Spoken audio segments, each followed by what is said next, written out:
Good evening, ladies and gentlemen, and welcome this evening. We're delighted to welcome you to the special presentation that's being made tonight by Morse Life and the Now for Holocaust Survivors initiative. And this is not just a presentation or a lecture, but this is an opportunity for every one of us to get involved in a very vital and important project that the community is conducting, that you will be able to register for and pick up the materials over the next few days at the synagogue and participate in this initiative. As you know, ladies and gentlemen, we are now in an era that we are seeing the last of our Holocaust survivors sadly leaving us from that generation. And Morse Life, through the special initiative Now for Holocaust Survivors initiative, has undertaken a very bold and robust project to try to reach every Holocaust survivor in our community and provide them with the dignity and the comforts of life so they could live without any financial or material struggles. And I want to commend Morse Life and this special initiative, the Now for Holocaust Survivors initiative, because obviously now is the time. And if we don't act now, if not now, then when, as Hillel said. And I've been very fortunate to see firsthand the tremendous work of this initiative. And I've had the good privilege of working closely with both of tonight's presenters.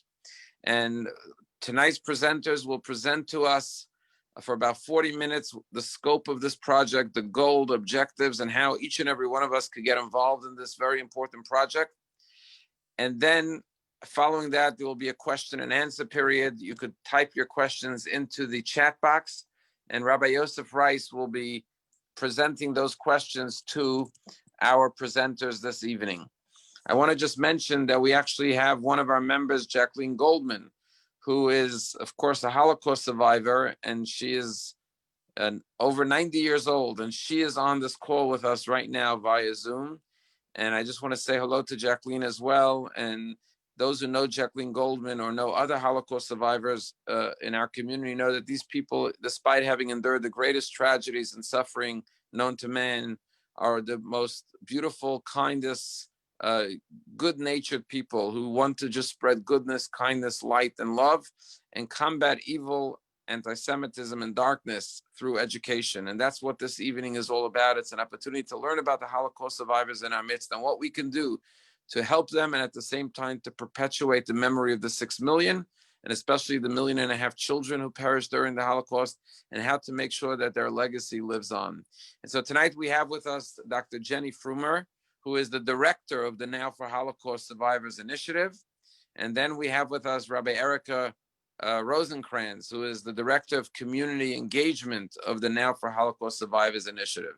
Both of these fantastic women really devote their lives to our community, and now particularly to Holocaust survivors. And I want to thank them on behalf of the community for doing what they do each and every day through Morse Life. And I want to thank Keith Myers and the whole staff, the fantastic staff at Morse Life, for the incredible work they do for our community. And they are going to now speak to us about how we can get involved in this initiative, in this project. And following that, Rabbi Rice will be taking your questions via chat and presenting them. And I hope that everyone on this call will sign up for this project and pick up the materials so we could all be involved in this opportunity, because this is literally an opportunity that will not come around again. Because as I said, as the name implies, Now for Holocaust Survivors initiative, now is the time for us to do everything we can for those survivors that are still alive with us. And may God bless each and every one of them. Starting with Jacqueline, who's on this call. May God grant you long life, healthy life till 120 with blessings and nachas. But we stand to gain from this opportunity as well, to not only help them, but to be inspired by their sacrifice and their devotion and commitment. So ladies and gentlemen, it is a pleasure to introduce to you Dr. Jenny Furmer, the director of the Now for Holocaust Survivors initiative, and Rabbi Erica Rosenkranz, the Director of Community Engagement for the Now for Holocaust Survivors initiative. B'kavod, with great honor.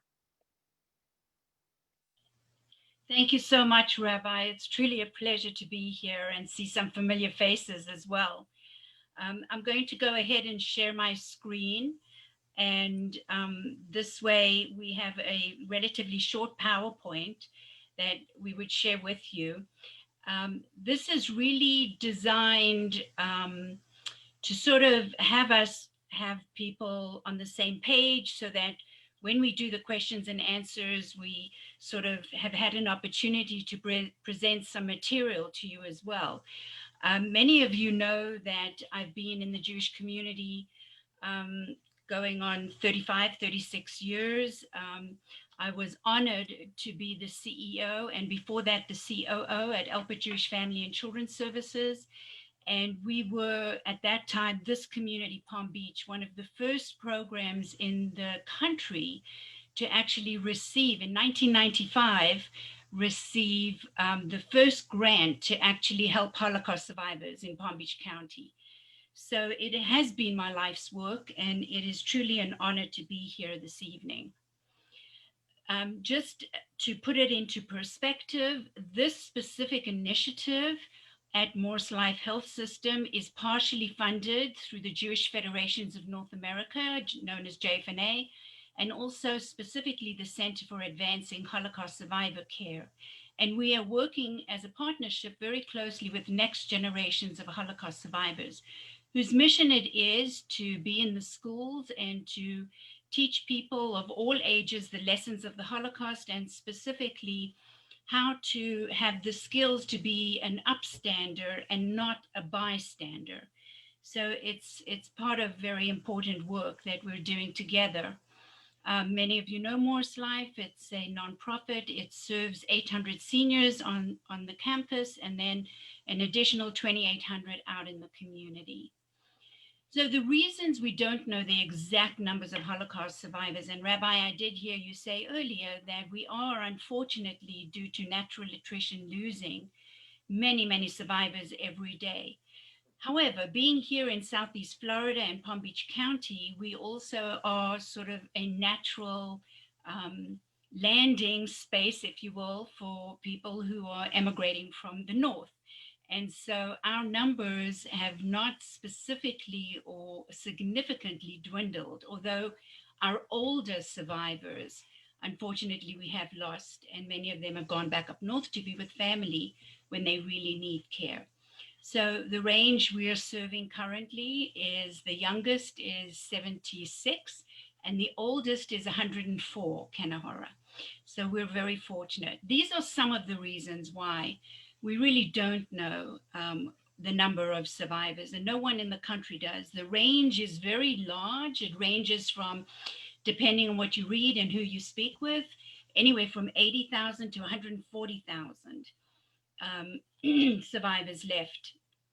And so we don't really know what the numbers are. And these are some of the reasons why I still learn of survivors, every month who have never applied for reparations, for example, have never wanted blood money.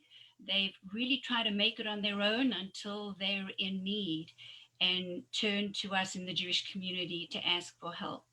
We also know that for many survivors, they came to this country as immigrants.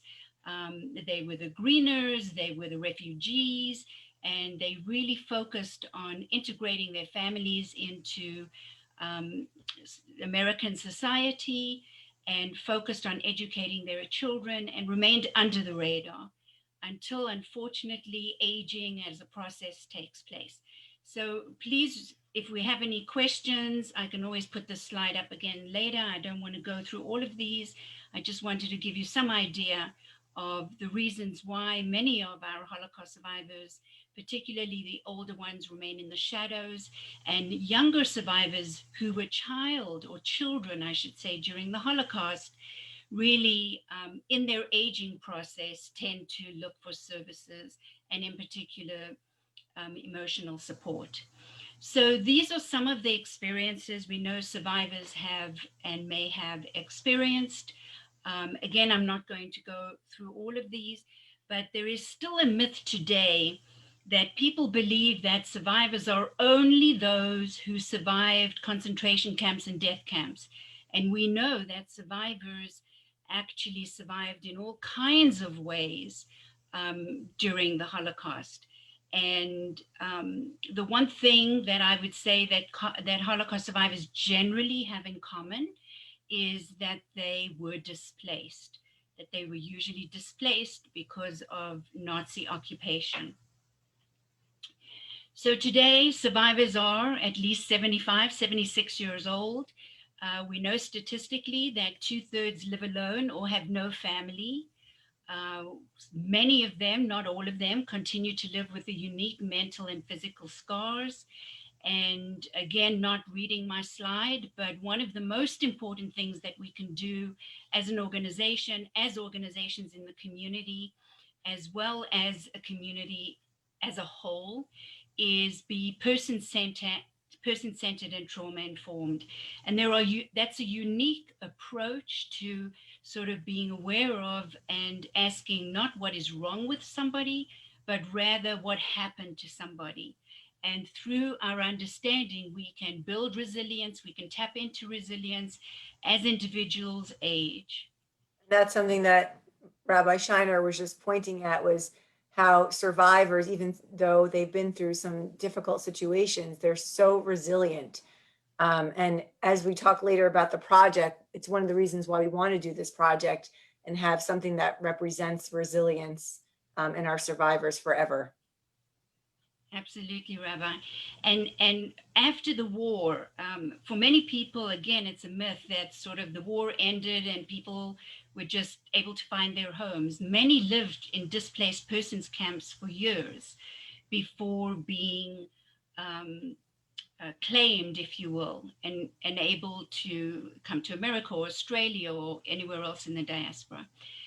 And the other thing that's important when I do training of, for example, caregivers, I often say to them, imagine if I were right now in this room or remotely to ask you for your ATM cards and your driver's license and your cell phone and anything that would identify you or who you are in this world, take that from you and put you on a bus and drive you 4 or 5 or 600 miles, tell you to get off the bus, and the bus drives away. Where would you go? What would you do? Who would you try and find? How would you try and find your family? And so these are the kinds of things that we really help in terms of that person-centered approach to have people be really sensitive to the needs of survivors. This is, I always put the slide in here.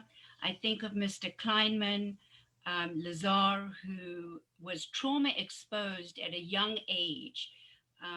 And the story goes that during this period of time, when Lazar got off a train car, a stranger, a woman, while he was waiting in line to go left or go right, a woman in line came up to him and whispered in his ear and said to him, say you're 17 when you get to the front of the line. In actual fact, Lazar was only 13 and a half, almost 14. And so this woman saved his life, a perfect stranger, and he was able to do hard labor. And because of the way he looked and because he gave his age as almost 4 years older, he was actually able to survive. We talk about triggers for survivors, and please know that I generalize and not all survivors experience these triggers, but we do need to be aware that everyday things for you and I, things we might not even think about, could be a potential trigger for a survivor and their family members, because we're learning more and more that trauma exposure is inherited, and we're learning more and more through research that there is something called the transmission of trauma in families who have experienced severe and unimaginable traumas. And so these are some of the triggers. Again, when we work with staff and personnel, we talk about these things because we know that, for example, many caregivers have foreign accents. They come from from Jamaica and Haiti and from the other Caribbean countries. Things like small spaces, crowding, um, medical procedures. You know, imagine the first time I had to tell a Holocaust survivor who really, as food may be a trigger. Imagine what I went through and what the survivor went through when I had to explain to a survivor for the first time that they needed to fast to have a medical procedure done and that they weren't going to be able to eat for 12 or 18 hours. It was really traumatic, that being a trigger. So these are some of the triggers that we might not even think about. When we have a rainstorm, we may be afraid of thunder and lightning, but for a survivor who is hiding in the forest, someone who really got soaked from a bad storm may, in fact, have got pneumonia and didn't make it. And so these are the kinds of sounds and thoughts and memories that could be potentially a trigger. We also have this other slide of triggers. We know that dogs might be a trigger. The sound of a dog. Dogs were used for hunting people down in the forests. They were also used for crowd control, which can be very, very traumatic and can be a re-triggering. Food, for example, I mentioned that. We have examples of clients over the years who fell, went to the hospital, wouldn't leave their hospital room to go down and actually go to physical therapy because they were afraid of missing a meal.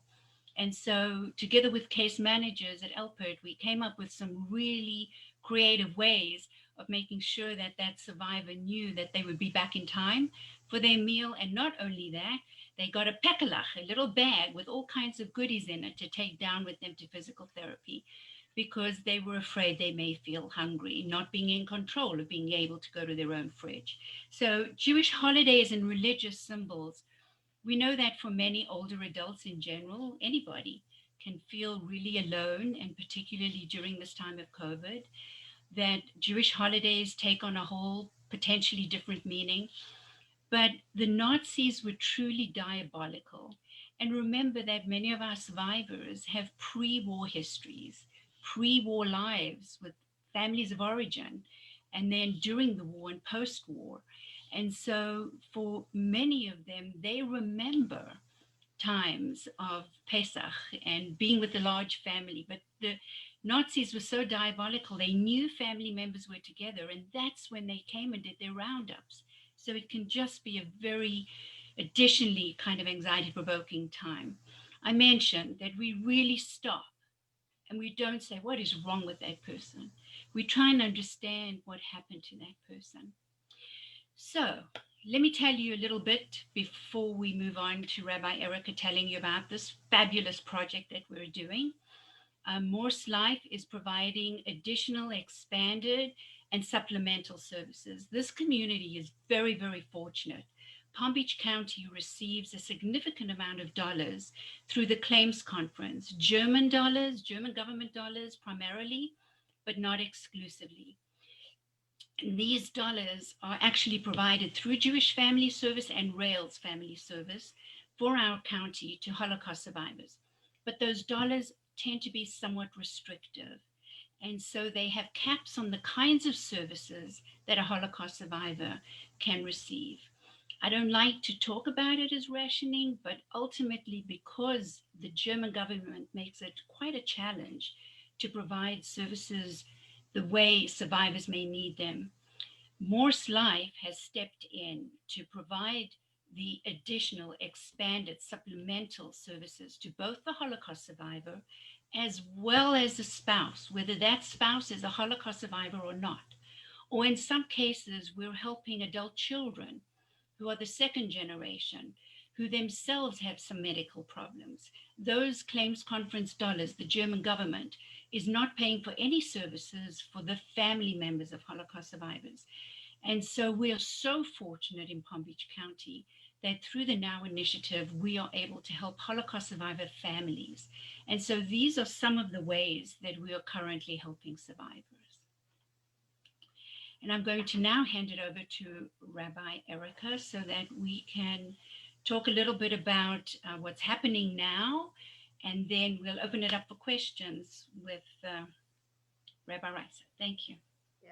So, although, some of these are quote generalizations. They're not just generalizations, because there are many things that we've noticed that people around the country are noting, that these are things that some of the survivors are feeling or experiencing during this very difficult time in history. As we all know, we're all experiencing a collective trauma to some degree with the pandemic and COVID-19.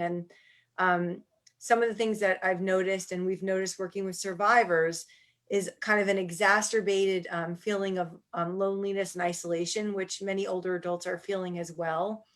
But also a fear of dying alone, of not knowing when the virus will end, a feeling, for instance, at the beginning of COVID, we all laughed that we couldn't get toilet paper. But for a survivor who couldn't get toilet paper and couldn't get some of the foods that they felt that they needed, it was a different kind of feeling, a different kind of trigger, because of the things that they've experienced in their past. So some of the things that we've all been feeling have been exacerbated even more for our survivors who have experienced scarcity of things and not having food and all those things from their past, that it's not just difficult, but it's really scary and horrible for them. Jenny, can you go to the next slide?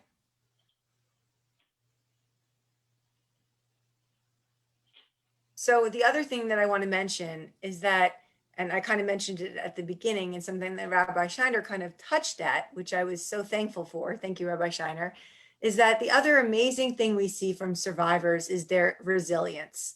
And during this difficult time that we're all going through, we're all trying to build our own resilience. We're all trying to deal with this trauma as well.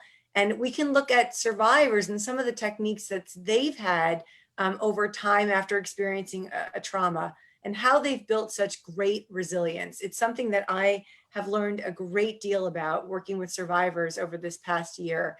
And I admire, and I've taken some of their advice on how to deal with things currently in this situation.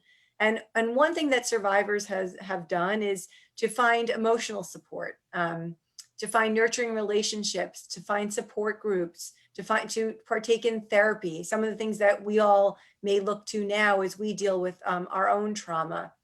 Another thing is some religious and spiritual connections. I think that as we all go through difficult times in our lives, we often, and we look to overcome them, we look to our, maybe not sometimes religious, but also just some kind of spiritual connection to help us, guide us, take us through this difficult time.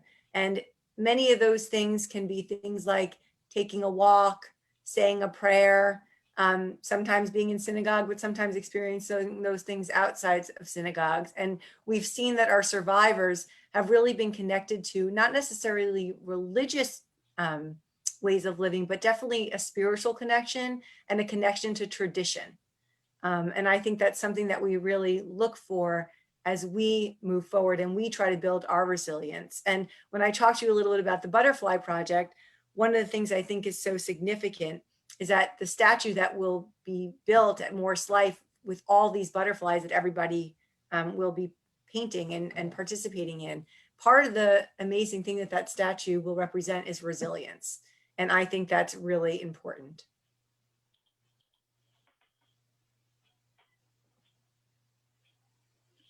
Not sure what that red line is. I apologize. It just appeared. I know, I thought you were trying to tell me something at first, but no, it just appeared. Truly, I didn't touch a thing. I have no idea why it's there. I apologize.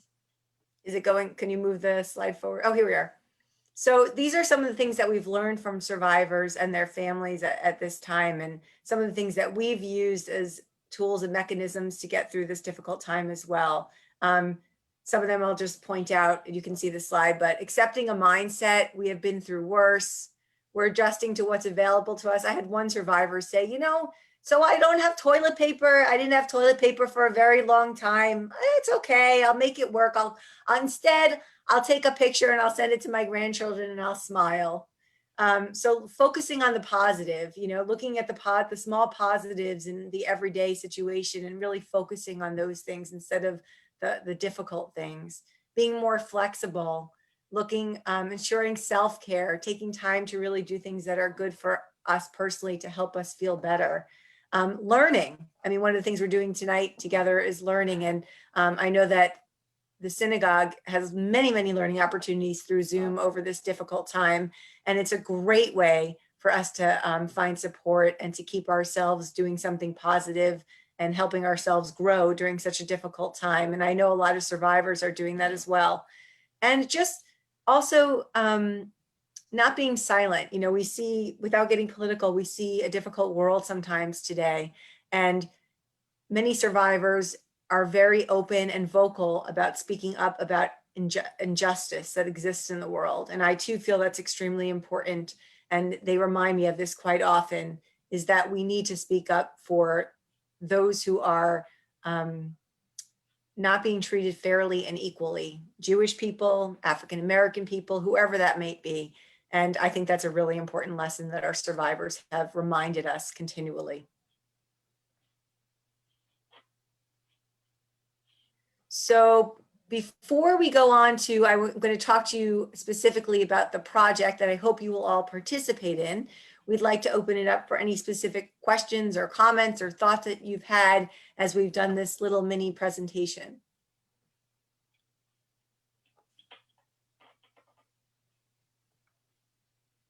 Or we can continue and circle back for questions. Yes. I don't see any chats. So I'll just keep talking and then we'll open it back up at the end. So Jenny and I, several months ago, embarked upon talking about this great project that we wanted to do in the community that in light of our working with survivors and our dedication to helping survivors and being a part of their lives in Palm Beach County, we wanted to have something that would represent this important work that we're doing, not just for today, but forever, and to help the community participate in it, for them to feel a part of what we do and how important this is to work with survivors, and for them to leave their legacy of what they've taught us in their lives while they've been here with us. And so we decided to do this project called the Butterfly Project. And this project really represents resilience, which we've spoken about. It represents change, and it represents hope. So it's a very positive and uplifting project, because what we hope is that all these lessons, and we've just spoken a little bit about what the survivors have taught us, that we want to have this statue represent that for our generation now and for future generations. And we want to involve families and children and older adults and everybody in helping us create these butterflies to represent these important things. And so what the butterfly actually is it's just a ceramic butterfly that's about in the palm of your hand. It's about the size of the palm of your hand. And what you would do is we would supply all the paints and all the instructions for you, and you would paint these butterflies with the special paints. Again, I'll tell you, we will provide everything for you, including paintbrushes. You won't have to supply anything, and all the instructions in terms of how many coats you have to do, and all the important information will be right there in front of you. So it won't be very difficult at all, I promise. And the synagogue is also offered that if you have the option of doing it in the social hall at the synagogue if you'd like to do it, or we could package everything up individually, which is what we've been doing mostly, and people could do it in their own homes safely. And so after these butterflies are actually painted by hopefully all of you here on this call today, we will put them in a kiln, and all these butterflies are going to be embedded in a beautiful sculpture that's being created at Morse Life in the Morse Life Garden to represent resilience, hope, and change. And so we want to get as many people in the community and as many people involved in this project to represent these important things and to remind us ourselves to continue to have resilience during this difficult time. So I know that the synagogue will be sending out an email, and Myra said that she would also accept phone calls and emails for anybody who would like to participate. And all you have to do is just give your name to her, and she will contact us, and I will make sure that you get all the materials that you need. And then at the very end, when the sculpture is created and it's up at Morse Life, we will invite everybody from the community to see it and to partake in a beautiful ceremony that will really be extremely meaningful. So we hope you will participate. I will take any questions about the project itself, or again, anything about the presentation that we did. So, Joseph, does anybody have any questions? Oh, no, there is no charge. Someone wrote, is there a charge? There is absolutely no charge. We have the Now for Holocaust Survivors initiative is also partly run through a grant, and that grant money and Morse Life has given additional funds to help supply money for the butterflies. So we just want you to participate.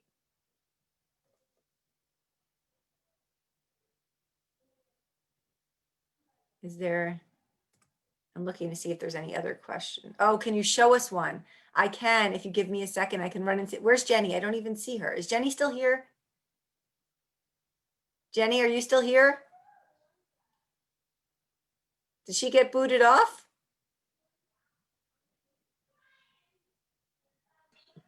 I don't see her on here. I don't know what happened to her, but if you wait 1 second, I can run into the room and show you what they look like. Okay, hold on 1 second.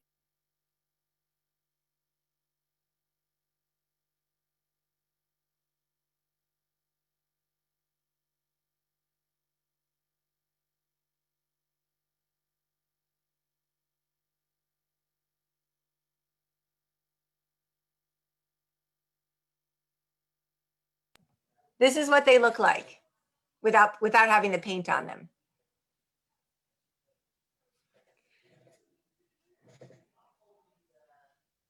Oh, someone wrote, is it okay, Joseph, if I just answer the questions, or did you want to ask them to me? Oh, you're muted. Okay, it's okay. I'll just answer. I'll just go with the flow. Okay, here, I'm back Oh. on mute. Thank you so much. It's such a wonderful presentation. I want to say that I know we're live on Facebook, so if anybody has questions there, they could post it, and the questions are coming in. I wanted to let you know that I was looking at the website that you had. It's so amazing how they started in San Diego with these butterflies all over, and all the communities sending in their butterflies that they painted. It's such a powerful and beautiful thing, seeing the way the packages of these butterflies from around the world come, for every single child. Yes, I actually didn't mention that with this butterfly, you will also get the name and story of a child who perished in the Holocaust. So that's also extremely meaningful. And we've been using those stories when we work with our students and families to talk to them about these children and the lives that they had before the war, the Holocaust, and unfortunately the lives that they could have had this not happened. So there's some really great teaching tools as well. And I think that your bar bat mitzvah class is looking to learn some more about the butterfly and about these children, the stories of the children in class. Yes, we're very excited because we're going to be doing it with our teenagers and our Hebrew school. We're going to be painting it together and teaching them all about this. So with a lot of the resources and the videos that are posted there as well. So thank you very much. And I myself am excited to paint as well. And I see people are asking a lot of questions about it. So we'll have them available at the synagogue. But just a question, is there a way for someone to sign up if they live in New York and they would like to participate, or is there a way to mail it to them? Yes, we're mostly handing them out in person just because it's easier than mailing and expensive to mail to everybody, but we are definitely willing to mail to anybody who, the couple people who would need them be mailed. Yes, absolutely. Rabbi Shiner and Myra could just give us their email, their address, and I could mail it to them. No problem. Just remember that you have to mail it back and bubble wrap it a lot because you don't want it to break in the mail on the way back. So just be cognizant of that when it comes back to us, so that, because if it comes back broken, we won't be able to use it, which would be very sad. Okay, very important. Lots of bubble wrap. Yes. We have another question over here that someone asked is if they have a community or a large group of people that they would like to organize this with as well. What is the best way for them to do so?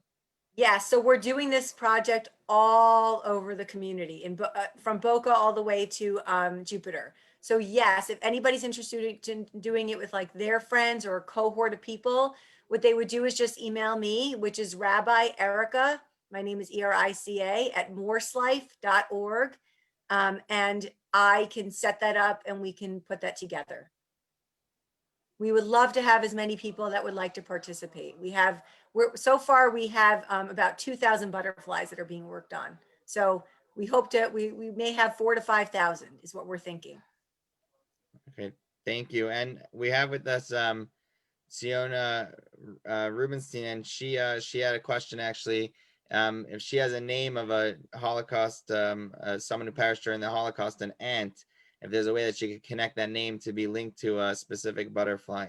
Is there a way? Yes, great question. So we have, there's a group in Boca called the Hidden Children Survivors. I don't know if you know about them, but they've also submitted a list to me of all their survivors, and we hope to somehow incorporate the name of special survivors to us, somehow either on the sculpture or within the area. So what I would say is, yes, please send me their name and where they were from. And if that comes to fruition, which I hope it will, the artist will help design how this all gets played out, but we would love to include that name. So please email it to me. And we were also thinking that if the survivor themselves cannot do a butterfly, that we would ask someone to do a butterfly on the behalf in memory of somebody. So there are a lot of ways that we can go with this. Right, because we also have survivors themselves that are painting the butterflies and participating. And for those that can't, either somebody else can, or we hope to incorporate their name somehow. Okay, thank you so much. And if we could actually go back to, I think we're very excited about the butterflies and the painting and this project, and to be a part of it here in our community, and to hopefully be able to see them also at the Morse Life once everything opens up again. And I want to know if we could get back to some of the questions. There's some questions that came in regards to what Dr. Furmer was saying earlier about what we're doing for Holocaust survivors here in Palm Beach County. So you showed us many very interesting slides as well. So if we could direct some questions towards you, I just want to start with the one question that came in. What kind of opportunities are there for members and people here that want to help out whatever they could do for Holocaust survivors? We do have people in our community that have helped with amazing initiatives. We have members that visit Holocaust survivors, where we have Dr. Josephs, who's been doing dental work with survivors. But a lot of people, I hear all the time that they want to get more involved with Holocaust survivors in their community. And if there's opportunities, whether it's through the Morse Life or through your organization or the like, where people could help out. So one thing we are doing is we do, before COVID happened, we all hoped to be having volunteers who were actually volunteering with survivors in person. But we do have a ongoing group of volunteers who are participating in a couple session training with us online to talk about some of the important things that we need to discuss before we work with survivors, some PCTI informed trauma training. And then after that, we're hooking them up as phone buddies, kind of friendly voices. So that's something that we're doing now that people can participate in if they're interested in. They can email us and we can get them involved in that cohort of learning, which is, I think, 3 sessions. And then they can be matched up with the survivor on the phone. And eventually, when life changes, hopefully that can become an in-person volunteering opportunity. And I'm seeing that people are also putting some things in the chat. So I encourage everyone to look at that. Like Cheryl wrote that there's actually a national writing campaign right now to reach out to survivors, to write like pen pal kinds of notes. Also, if anyone really is interested, we are hooking up some survivors who are feeling very isolated and have never really connected through Zoom or FaceTime or anything, that we have someone at Morse Life who's able to show them how to do that so that they can FaceTime or Zoom time. And we also just got another grant at Morse Life through JFNA. It's actually through the Department of Aging and Community Living, administered by JFNA, which is going to allow us to connect people to Uniper. And what that will do is there will be more accessibility, if you will, for survivors to talk with volunteers. It's a device that's almost easier to use than Zoom, if that's imaginable. So there are many ways, and if we can get a copy of the chat, then we can, with phone numbers, kind of connect. We're happy to reach out to you and do, figure out how to engage you now. Thank you. That's fantastic. I actually, just this morning, I saw something that was very moving, that I know that I believe it's through the Alpert Jewish Family Services at the Meyer Academy. The 8th grade is doing the Honoring Life program. So I was able to witness that as the young 8th graders were interviewing all the different survivors and getting to learn about that. It's very powerful as the young next generation was doing that. So that was an amazing thing to see in our community. Another question I received is someone wrote that they saw that in Israel that they're trying to give vaccines to anyone who's a Holocaust survivor at this moment. And the question is there anything here in, they wrote that they're trying to do it worldwide, any Holocaust survivor anywhere in the world. But is there any effort for locally here in Palm Beach County to try to help with that, to get any Holocaust survivor a vaccination? Well, I can't see who asked the question, but I can tell you that just today and earlier this week, we've had ongoing conversations, and that is something that Morse Life is, I don't really want to speak on behalf of Morse Life, but I can tell you that Morse Life is really working at that, so that in Palm Beach County, any Holocaust survivor who needs a vaccine would be able to get one. Wow, that's fantastic. But that's not me talking for Morse Life. I can just tell you we've had those conversations. All right. Amazing. And in your presentation, you mentioned how we're able to, somewhat relate to Holocaust survivors today with trauma and talk to them and get advice from them and the like. And I was just wondering, what kind of what would you say to maybe our youth of today or younger people that are hearing in the news and a lot of maybe comparisons to, or attempting to compare different things in the Holocaust, and maybe with our younger people, it's causing maybe fear, or God forbid, how could something be so bad? What kind of advice and what would you say to, I would say really a younger person, including myself and even younger, about this situation, what we constantly see on the media?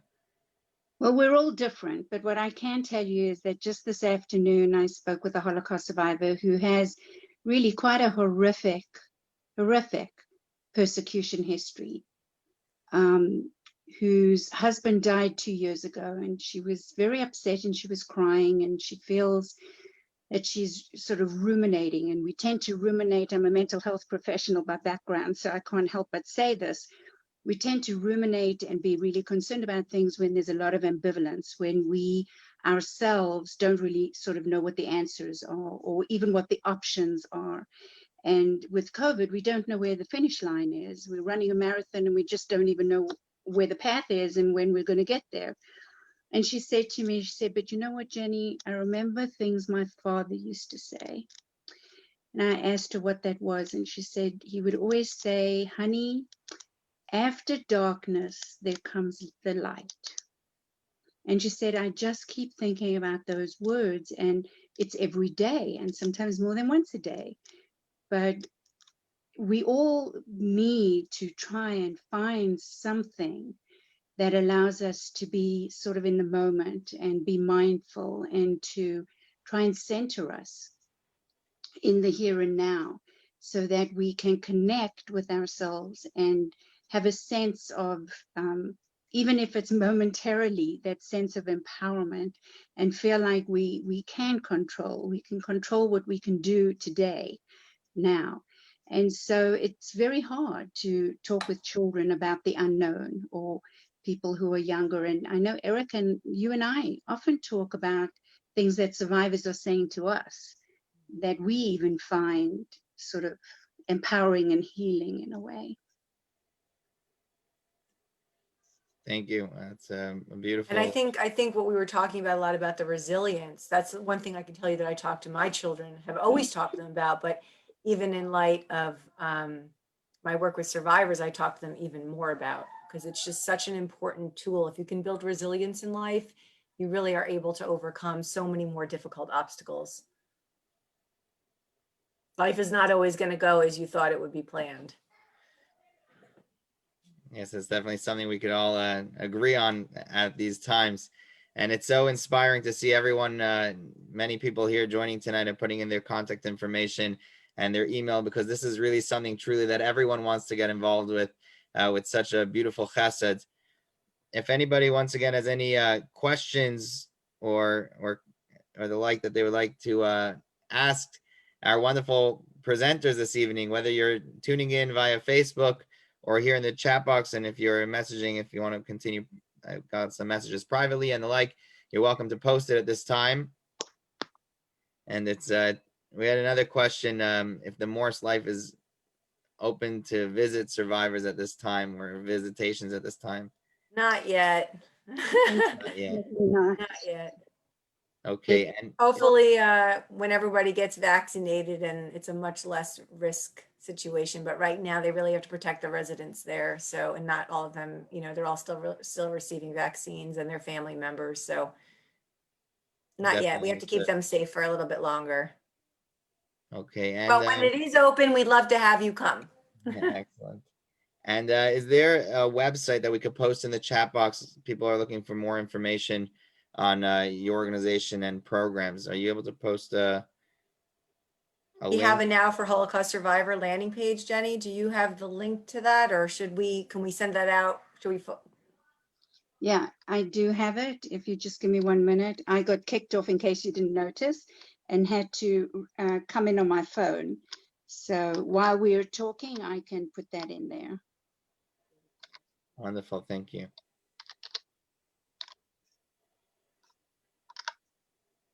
And it has our contact information as well. So even if there's something that's not on there that you're thinking you might want to participate in, please contact us. It's an evolving and growing program, which is really terrific. So we're really listening to also the voices of our community and how they want to help and participate and get involved. Well, on that note, a comment just came in. Someone is curious about doing a possible Zoom conversations with survivors and speaking to them possibly as a group as well. So we have a group of teens that are doing that currently. We have a program we're doing actually with NCSY. I don't know if you've heard about that. It's the Teen Youth Organization. And some of our survivors are working with some of the teens and having different conversations and doing different projects with the survivors, which has been extremely meaningful. And it's something that we can consider also for some community members after we pilot this program.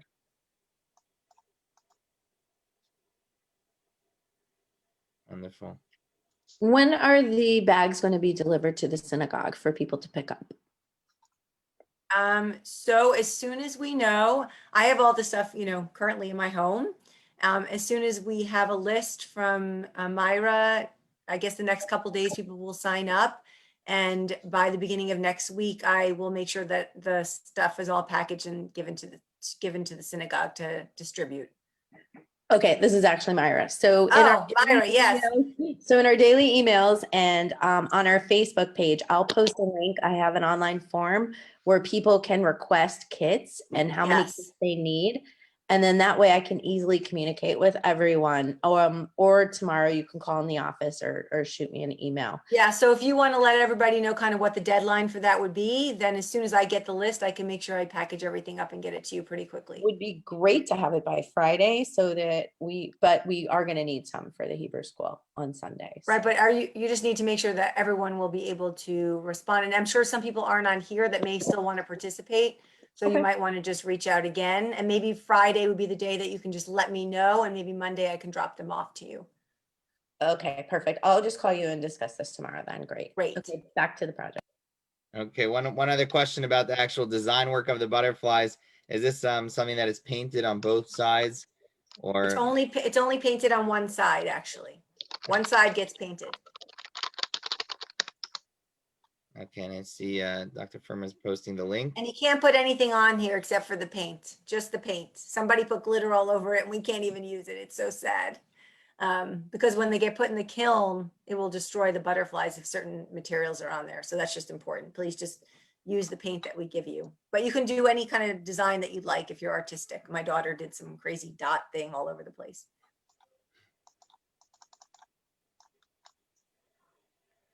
Okay, well, we're looking very forward to this, and thank you so much for taking the time this evening to share this with our further community and to be participating in this. This is such a beautiful way to really zachor, to keep on remembering and to continue with this amazing, beautiful project and be involved in something that is it's international.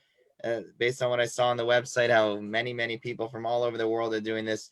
So we're so happy, and hopefully, please God, soon we'll be able to come by the Morse Life and see it in action. So thank you so Yes. much, both of you, for taking the time this evening.